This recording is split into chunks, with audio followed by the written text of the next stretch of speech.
આ કોક સ્ટુડિયોનું એક ગીત જે અમે પણ મૂક્યું છે 10 મિલિયન્સથી પ્લસ વ્યૂઝ આવ્યા છે, કઈ રીતે આવ્યું? કે હું હાડને મારા ગાડું જેથી અલુણું ના રે કોઈ ભાણું. બીપ પાર્ક સાથેનું તું મારો દરિયો ને એ કઈ રીતે થયું?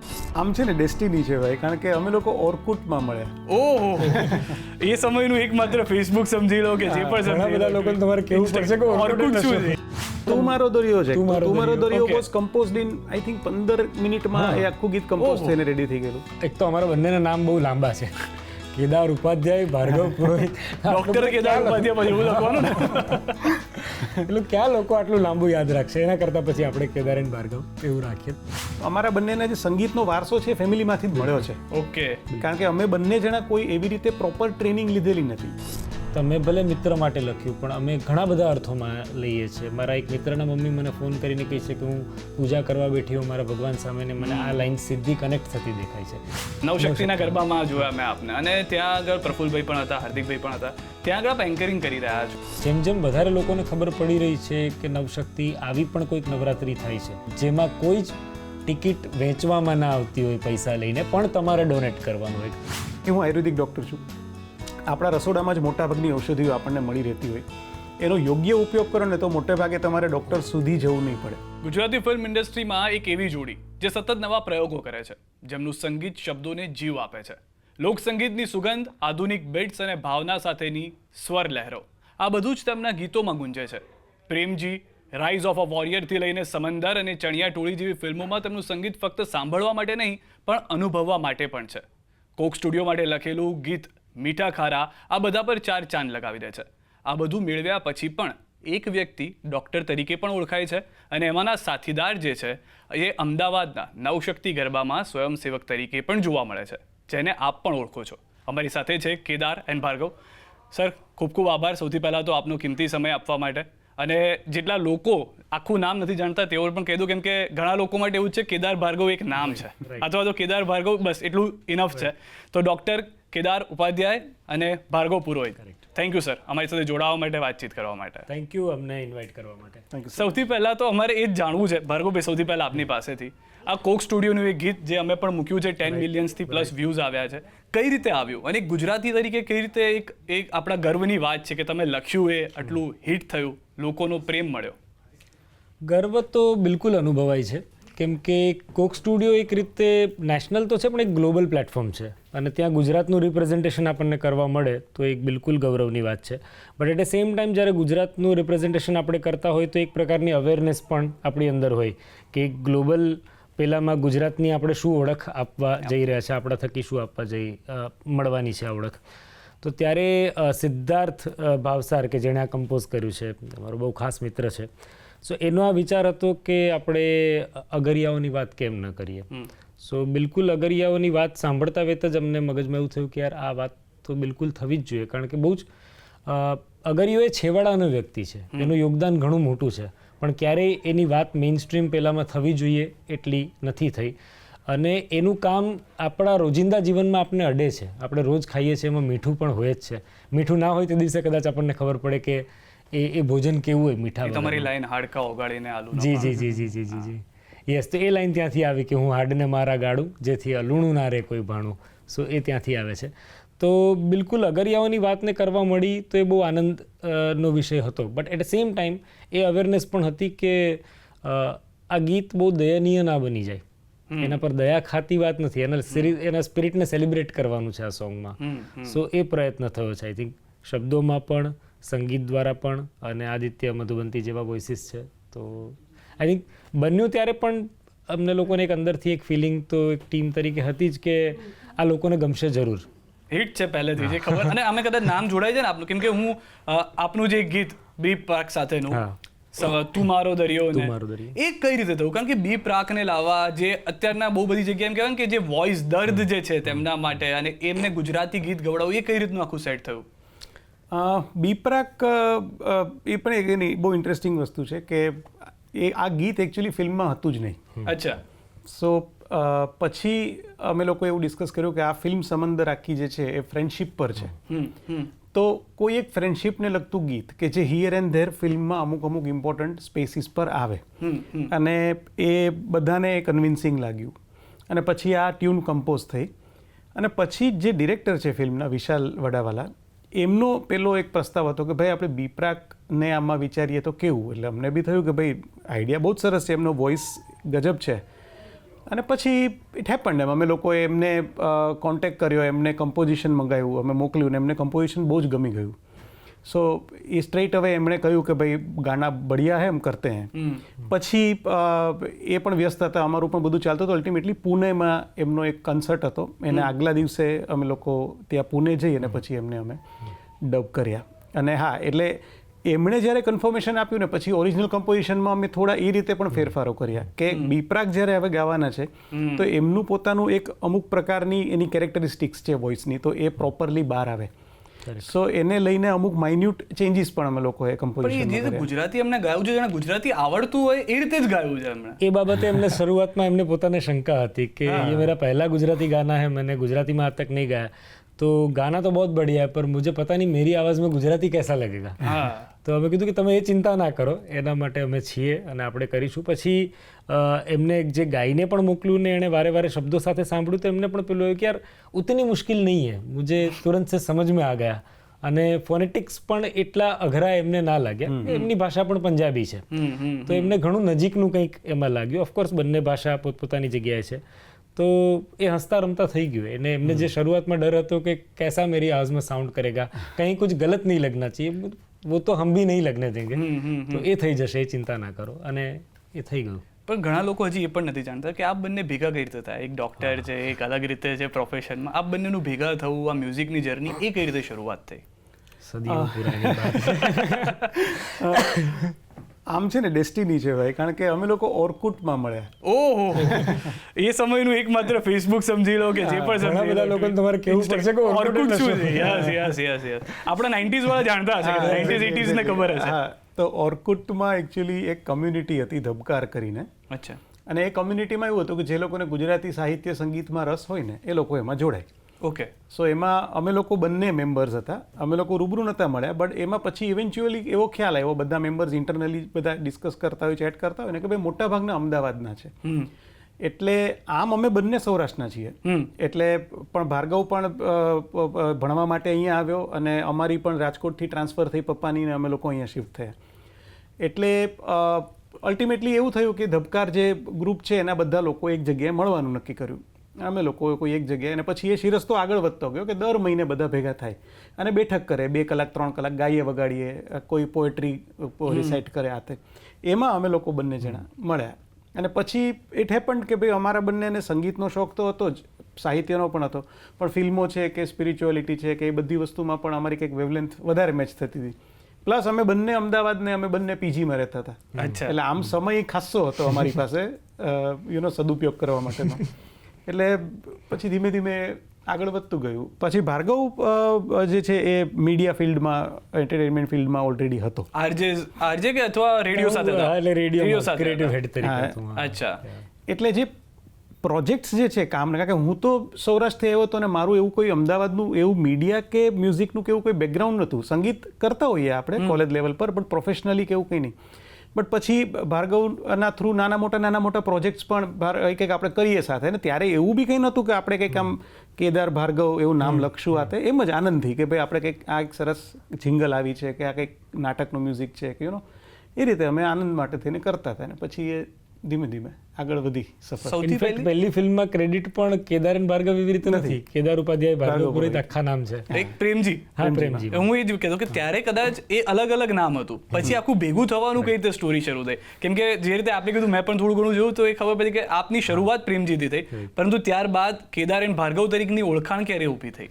એ સિમ્પલ જ. પછીની ફિલ્મમાં અમે વિચાર્યું કે હવે જ્યારે ફિલ્મો કરી જ રહ્યા છે લોકો, એક તો અમારા બંનેના નામ બહુ લાંબા છે, કેદાર ઉપાધ્યાય, ભાર્ગવ પુરોહિત, ડોક્ટર કેદાર ઉપાધ્યાય, પછી એવું લખવાનું ને. એટલે ક્યાં લોકો આટલું લાંબુ યાદ રાખશે? એના કરતાં પછી આપણે કેદાર અને ભાર્ગવ એવું રાખીએ તો લોકોને ખ્યાલ પણ આવે કે એક ડ્યુઓ છે, મ્યુઝિક કમ્પોઝર આ જોડી છે, બેલડી છે, એવું છે. અહીંયા સૌથી વધારે મેં જે થોડું ઘણું જોયું છે કે ગુજરાતી, જેમ આપણે હિન્દી મૂવીઝ જોયું કે ગીતોના કારણે ઘણી વખત ઓડિયન્સ મૂવી જોવા આવી છે, એવું શરૂઆત આપ બંનેના લોકગીતના આવવાના ભેગા કરી ફ્યુઝન બીટ્સ કદાચ કરવી, એ બંનેથી શરૂઆત થઈ કે લોકો ગીતથી, જેમ સમંદરની વાત કરી કે ગીતથી લોકો ફિલ્મ સુધી આવ્યા.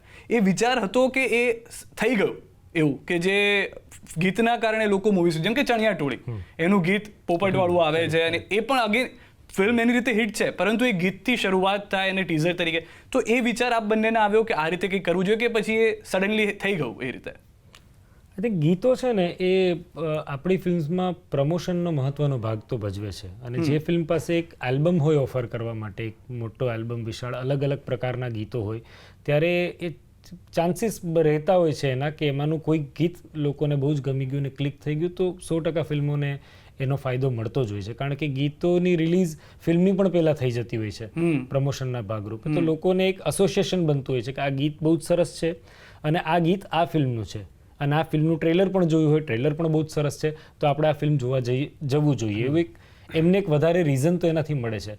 તો ગીતો એક પ્રમોશનના ભાગરૂપે તો બિલકુલ કામ લાગતા જ હોય છે. તો એ ભૂમિકા તો મ્યુઝિકની ખરી છે. અને જે રીતે અત્યારના પણ મેં થોડા ઘણા ગીતો પણ જે હવે ગુજરાતી જે ટ્રેન્ડિંગ આવતા છે, પહેલાં કદાચ આપણે હિન્દી સુધી એટલું હતું, એ આખું જે ચેન્જ થઈ રહ્યું છે, જે માહોલ બની રહ્યો છે, કેટલો સપોર્ટ ગુજરાતી ઇન્ડસ્ટ્રીનો છે, લોકોનો છે, વ્યુઅર્સ તમને આવતા હશે કે કહેતા હશે કે કઈ રીતે ગીત થઈ રહ્યું છે? કેમ કે કદાચ આપ બંને એવા છો કે જેને સીધા લોકો અપ્રોચ કરી શકે છે. મેમ જેમ કીધું, ભાર્ગવભાઈને તો નવશક્તિએ ગરબા વખતે બહુ બધા લોકોએ જોયા, વાતચીત પણ કરી હશે.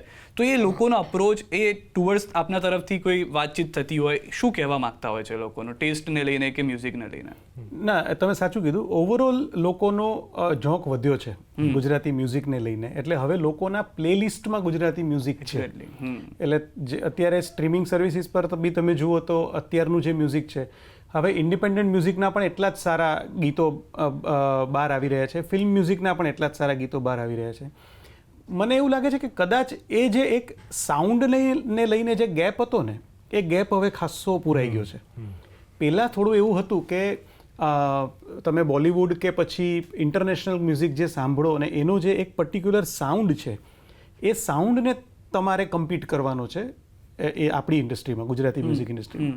પણ બિકોઝ કે હવે એ લેવલની આપણી પાસે ટેલેન્ટ છે, એ લેવલના એન્જિનિયર્સ છે, એ લેવલની ટેકનોલોજી છે અને એ વિઝન પણ એ છે, તો એને કારણે થઈને હવે જે સાઉન્ડ આપણે અચીવ કરવો છે, કે જે તમે સાંભળો તો તમને ખાલી લેંગ્વેજને છોડી દો કે એ મૂળ કમ્પોઝિશનને છોડી દો, તો એનો સાઉન્ડ જે છે એ as good as your Hindi music કે ફોર દેટ મેટર કોઈ સારા ઇન્ટરનેશનલ આલ્બમ જેવો સાઉન્ડ હોય. બરાબર છે. તો એ હવે એટલે એને કારણે શું થાય, એક્સેપ્ટન્સ વધી જાય. અત્યારના લોકોને અલ્ટિમેટલી એ જોઈએ છે કે ભાઈ અમે જે મ્યુઝિક સાંભળીએ એની quality up to the mark હોય. એક બાકી કનેક્શન તો દરેક માણસને પોતાનું એક રહેવાનું જ છે. તમે ગુજરાતી ફોકનું કે ગુજરાતી સુગમનું કે ગુજરાતી કાવ્ય સંગીતનું કંઈ પણ વસ્તુ જો સારી ક્વોલિટીની આપશો, કે જેની અંદર પોએટ્રી સારી છે, કે જેનું કમ્પોઝિશન સારું છે, તો લોકો એને માથે ચડાવવાના જ છે, બિકોઝ એ આપણું કનેક્શન છે. અહીંયા આગળ કેમ કે આટલા બધા ગીતો લખ્યા, ક્યારે એવું થયું કે આ ગીત ક્રેક નથી થતું? જેમ અમે લોકો ઘણી વખત વિચારતા હોઈએ કે યાર આ નથી મજા આવતી આમાં, અને એમાંથી તમને ઓચિંતું સડનલી એક સુપરહિટ ગીત મળી ગયું. આપના કોઈ પાસ્ટમાં એવું કંઈ હોય જો તમે કહેવાય? કેમ કે અમે લોકોએ સાંભળ્યું છે, અમને ખબર છે કે આ ગીત છે, પણ એની પાછળ કેટલી મહેનત છે એ આપ લોકો જ સમજો છો. આપ માટે એ ફેવરિટ ગીત અથવા એમાં સૌથી વધારે મહેનત લાગીને જે હિટ થયું એવું કોઈ ગીત?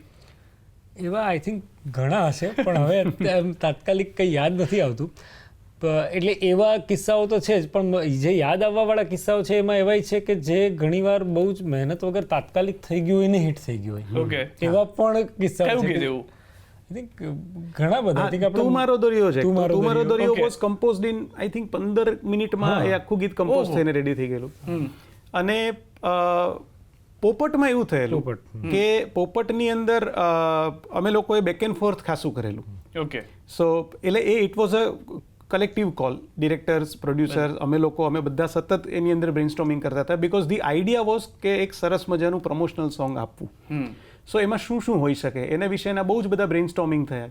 સો એની અંદર અમે લોકોએ અલગ અલગ પ્રકારના કમ્પોઝિશન્સ, અલગ અલગ આતે, એટલે એ તમે જે વાત કરી ને કે એવું કયું ગીત કે જેમાં તમારે ખાસ્સો એવો સમય લાગ્યો હોય ને પછી તમે એક વસ્તુ પર ફાઇનલ કર્યું અને એ ગીત સરસ રીતે લોકોએ વધાવ્યું, તો કદાચ એ પોપટ. હા, પણ એમાં એવું છે કે એ પોપટની પહેલાના વર્ઝન્સ હતા જે પોપટ બોલે નહોતું. તો જેવું એ નક્કી થયું કે પોપટ બોલે જ આપણે કરવાનું છે, એ તો આઈ થિંક પછી 15 કે 20 મિનિટ, એ પછી 15 મિનિટમાં. બટ એની પહેલા અમે લોકોએ બીજા અમુક કમ્પોઝિશન્સ ઉપર વર્ક કરેલું, નોટ પોપટ બટ કોઈ બીજા જ compositions. But ultimately we ended up deciding કે ભાઈ આપણે લોકો આના પર કરીએ. ઇવન મનડા લીધા મોહીરાજ પણ આપણને બહુ જ આમ જેવું સ્ફુરી ગયું હતું એવું જે ગીત બન્યું છે કે આમ સ્ટુડિયોમાં બેઠા બેઠા જેવું બની ગયું હોય. ઘણીવાર કેવું હોય કે આપણા મગજમાં કોઈ ધૂન આવી હોય પછી આપણે દિવસો સુધી એની સાથે રહીએ, વારે વારે ગાતા રહીએ, હજી અહીંયા થોડુંક કંઈક બદલીએ, કંઈક કરીએ, એવું ચાલતું હોય. પણ અમુક એવું હોય કે જેવું આવ્યું હોય એવું ને એવું જ ઉતરી જતું હોય, એવું ને એવું જ છપાઈ જતું હોય છે, રેકોર્ડ થઈ જતું હોય છે, એમાં કંઈ બહુ ચેન્જ નથી કરવાના હોતા. અને એવું જ એ પણ ગીત છે અને જે પણ અગેન લોકોએ બહુ વધાવ્યું.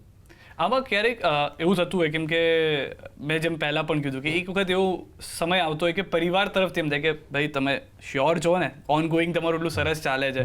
ફેમિલીને જાણ કરી, એ લોકોનું શું રિએક્શન હતું કે અમે આ રીતે મ્યુઝિક ડિરેક્ટર તરીકે આવી રહ્યા છે, મ્યુઝિશિયન તરીકે, શું એમનું રિએક્શન હતું? આઈ થિંક એ લોકો તો એટલે ફેમિલી બેકઅપ તો પહેલું છે અને એ લોકો ઓલવેઝ સપોર્ટિવ જ રહ્યા છે, ચાહે મારું ફેમિલી હોય કે ભાર્ગવનું ફેમિલી હોય. અને અમારા બંનેના કેસમાં કેવું છે કે અમારા બંનેના જે સંગીતનો વારસો છે ફેમિલીમાંથી જ મળ્યો છે. ઓકે. કારણ કે અમે બંને જણા કોઈ એવી રીતે પ્રોપર ટ્રેનિંગ લીધેલી નથી. મમ્મી પપ્પાને ક્યાંક ને ક્યાંક સંગીતમાં રસ રુચિ હોય, એ મારા કેસમાં પણ છે ને ભાર્ગવના કેસમાં પણ છે. એટલે એ લોકો માટે તો લાઈક ઇટ વોઝ ઓપન પેલું જ કે ભાઈ તમને જે ગમે એ તમે કરો એમ. ઇનફેક્ટ એમના સંતાનો આર્ટ ફિલ્ડમાં કંઈક કરી રહ્યા છે, એમનો રાજીપો પણ એમને વધારે સ્ટ્રગલ ફેમિલી સાઈડથી કોઈ નથી રહી. તમે કદાચ એમના સમયે એમને મા બાપ તરીકે ચિંતા થઈ પણ હોય તો આઈ ડોન્ટ થિંક અમને ક્યારેય કીધું છે. એક સેટલમેન્ટ થતાં આપણને સમય લાગતો હોય સેટલ થતાં કોઈ પણ ફિલ્ડમાં, પણ એવું ક્યારેય કોઈ પણ પ્રકારની ચિંતા વ્યક્ત કરી હોય કે જેને કારણે આપણે પણ કોન્શિયસ થઈને કામ કરીએ, એવું ક્યારેય નથી થયું. સો એ બહુ મોટી વસ્તુ છે. ભાર્ગવભાઈનું અત્યાર સુધીનું સૌથી પોતે લખેલું અથવા પોતે કમ્પોઝ કરેલું ફેવરિટ મ્યુઝિક અથવા ગીત કયું? કોઈ એક તો નહીં. ગમતા ગીતોમાં લખવાની રીતે કહું તો બિલકુલ રિસેન્ટલી મીઠા ખારા જે લખ્યાનો એક સંતોષ છે, કારણ કે એમાં માત્ર મનોરંજન નથી, કોઈક વાત પણ આપણે એમાં કરી રહ્યા છે એ છે. એ સિવાય તું મારો દરિયો બહુ સરળતાથી એમાં વાત કહી શકાય છે, એનો મને આનંદ છે કે લોકો સમજી શકે છે. મૂળ વાત ફ્રેન્ડશિપની કરવી હતી એમાં, કારણ કે આપણી પાસે મિત્રતાની ભાવનાને લઈને બહુ બધા ગીતો નહોતા, તો એમાં એ રીતે વાત કરવી હતી. પણ ઘણા બધા લોકો પાછળથી મળે ને કહે કે તમે ભલે મિત્ર માટે લખ્યું પણ અમે ઘણા બધા અર્થોમાં લઈએ છીએ. મારા એક મિત્રના મમ્મી મને ફોન કરીને કહે છે કે હું પૂજા કરવા બેઠી હોઉં મારા ભગવાન સામે ને મને આ લાઈન સીધી કનેક્ટ થતી દેખાય છે. સો આવા બધા ફીડબેક મળે ત્યારે આપણને વિશેષ આનંદ આવે છે. નાડી દોષનું એક ગીત હતું કે ચાંદલિયો ઉગ્યો રે, એની અમુક લાઇન્સ પણ બહુ લખ્યાનો મને સંતોષ કે આનંદ છે. તો આવા હજી કદાચ હું બહાર નીકળીશ તો બીજા યાદ આવશે. તો એવા અમુક ગીતો છે કે લખ્યાના. બાકી કમ્પોઝિશનમાં તો છે જ આ જ બધા ગીતો કે તું મારો દરિયો ડેફિનેટલી, મરડા લીધા મોહીરાજ, ચાંદલિયો ઉગ્યો રે, એ સિવાયના ઘણા બધા અમારા ગમતા ગીતો એવા છે કે જે કદાચ હજી લોકો સુધી રિલીઝ થઈ ગયા છે પણ પહોંચ્યા નથી, કોઈક રીતે પહોંચી ના શક્યા હોય. તો સૈયર મોરીરે આલ્બમના ગીતો છે કે રામ ભરોસેના અમુક ગીતો છે, સમંદરના ટ્રેકમાંથી પણ હજી એક છે. કેદારભાઈના કયા છે? તો પછી આ જ બધું છે ભાઈ. આમ ઓનેસ્ટલી કોમ્પોઝિશન્સની અંદર છે ને, એટલે ભાર્ગવે જે લિરિકલી કહ્યા ને એ બધા અગેન સેમ પોઈન્ટ કે એ બધા, બટ એ સિવાયના ભાર્ગવના અમુક જે બહુ જ સટાયરિકલ લિરિકલ હોય છે ને એ પણ બહુ જ સરસ હોય છે કે જે લોકો એને બહુ લાઇટલી લઈ લેતા હોય. કે હવે દાખલા તરીકે ઢંગ ચકડ ધીનતા એક ગીત હતું વાંઢા વિલાસનું, કે પછી આઈ જ્યો જે કરસનદાસ પેન યુઝનું ગીત છે. હવે સાહેબ તમારે એક પબ્લિક ટોયલેટને મેઇન હીરો તરીકે રાખીને એક ગીત એવું લખવાનું કે જે બહુ જ બિલો ધી બેલ્ટ બી ના થઈ જાય અને સામે આપણે જે કહેવું છે એ કહેવાય બી જાય અને બહુ એ આર્ટિસ્ટિકલી કહેવાય, તો એનું કદાચ એક આઈડિયલ એક્ઝામ્પલ. અને એક રીતે થિયેટરમાં પણ હું એ ફિલ્મ જોવા ગયો હતો કરસનદાસ, અને જે આ શરૂ થાય પબ્લિક એને એન્જોય કરતી હતી, એને ખરાબ રીતે જોતી હતી અથવા તમે જે રીતે વાત કરી કે એ રીતે નહોતું. પણ અત્યારના કેદારભાઈ બેઠા છે, કેટલાક મમ્મીસ પણ અમને રિક્વેસ્ટ કરતા હતા ને અત્યારે પીસીઆર ટીમે પણ મને કીધું છે કોઈ ટિપ્સ આપવાની છે, કોઈ અત્યારે જે તમે રીલ્સમાં કહેતા હો અથવા બાળકો માટે કઈ જાણકારી તમે આપવા માંગતા હો કે જે વ્યુઅર્સ માટે, કેમ કે અત્યારના બહુ બધા એવા છે કે જે પેરેન્ટ્સ ઇન્ક્લુડિંગ મી કે જે હજી પણ પેરેન્ટિંગ શીખી રહ્યા છે અથવા તો તેમના બેબીઝને ઇશ્યુ હોય, તો તમે એના વિશે કંઈ કદાચ જો કહેવા માંગતા હો, એમના માટે કોઈ ટિપ્સ આપવા માંગતા હો? એના માટે એક સ્પેશિયલ કરીશું પોડકાસ્ટ આપણે. બટ એટલું ખરું કે બહુ ચિંતા ના કરવી. છોકરાઓ છે ને એ એટલા બધા અદ્ભુત છે કે એ લોકો કોઈને કોઈ રીતે તમને કમ્યુનિકેટ કરી જ દે. એટલે ખાસ કરીને I have also been a parent, એટલે મને બી ખ્યાલ છે કે જ્યારે બાળક કમ્યુનિકેટ જ્યાં સુધી ન કરતો હોય ત્યાં સુધી આપણને બહુ ટેન્શન થાય કે આ રડ કરે છે ને શું થતું હશે. બટ એ કોઈને કોઈ રીતે કમ્યુનિકેટ કરી જ દેતું હોય છે. અને એક ફેઝ હોય છે, એ ફેઝ સુધી તમારે કદાચ થોડું એને એ રીતે પેમ્પર કરવાનું હોય છે, પછી એ બધું જ મેનેજ થઈ જાય છે. બટ હા, એકચ્યુઅલી બહુ ઇન્ટરેસ્ટિંગ વસ્તુ છે. ખાલી એક વસ્તુ એ કહીશ કે કારણ કે હું આયુર્વેદિક ડૉક્ટર છું, આપણા રસોડામાં જ મોટાભાગની ઔષધિઓ આપણને મળી રહેતી હોય. એનો યોગ્ય ઉપયોગ કરો ને તો મોટે ભાગે તમારે ડૉક્ટર સુધી જવું નહીં પડે. બટ એ યોગ્ય ઉપયોગ પણ જરૂરી છે. તમે તમારા બોડીને ઓળખીને કરો, કારણ કે અધરવાઇઝ કોવિડ વખતે જ એવું ઘણી બધી વખત થયું છે કે બધા લોકોએ હળદરવાળા ઉકાળાઓ શરૂ કરી દીધા, પણ જેમને અનુકૂળ નથી આવ્યું એને પછી બીજા બધા કોમ્પ્લિકેશન્સ પણ થયા છે. ઇમ્યુનિટી ડેફિનેટલી વધે, એમાં કોઈ સવાલ જ નથી. બટ ઇફ જો તમારા બોડીને અનુકૂળ નથી તો તમારે એ લેવું કે નહીં લેવું, તો કેટલી માત્રામાં લેવું, એ બધી વસ્તુ એવી છે કે તમારે એક વખત કોઈ પણ આયુર્વેદિક ડૉક્ટરની સલાહ પ્રમાણે એને ફોલો કરવું જોઈએ. છેલ્લો સવાલ ભાર્ગવભાઈ આપને એ જ છે, કારણ કે સમય પણ ઓછો છે અને આપ લોકો પણ વ્યસ્ત છો. નવશક્તિના ગરબામાં જોયા મેં આપને, અને ત્યાં આગળ પ્રફુલભાઈ પણ હતા, હાર્દિકભાઈ પણ હતા. ત્યાં આગળ આપ એન્કરિંગ કરી રહ્યા છો, એક સામાન્ય વ્યક્તિ તરીકે, સામાન્ય એન્કર તરીકે, એક સ્વયંસેવક તરીકે કરી રહ્યા છો.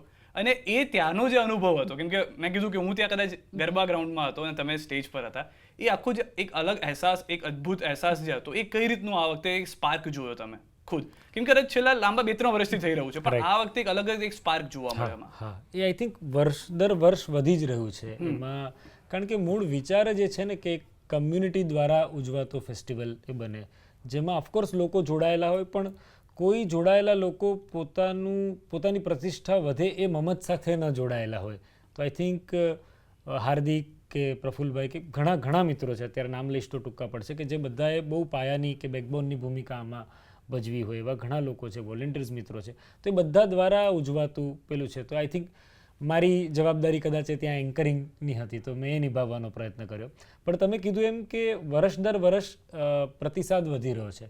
જેમ જેમ વધારે લોકોને ખબર પડી રહી છે કે નવશક્તિ આવી પણ કોઈક નવરાત્રિ થાય છે, કે જેમાં એક જ સર્કલમાં વર્તુળમાં આપણે ગરબા રમતા હોઈએ, વચ્ચે કેન્દ્રમાં માત્ર માતાજીનું પેલું હોય, ભાતીગળ કે ઓથેન્ટિક ટાઈપનું આપણું લોકસંગીત હોય, જેમાં કોઈ જ ટિકિટ વેચવામાં ના આવતી હોય પૈસા લઈને, પણ તમારે ડોનેટ કરવાનું હોય. કારણ કે ઓરિજિનલ આઈડિયા જ આપણા ફેસ્ટિવલ્સનો એ હતો કે સમાજનો દરેક વ્યક્તિ એનો ભાગ બની શકતો હતો, એની જે કોઈ ક્ષમતા હોય એના મુજબ.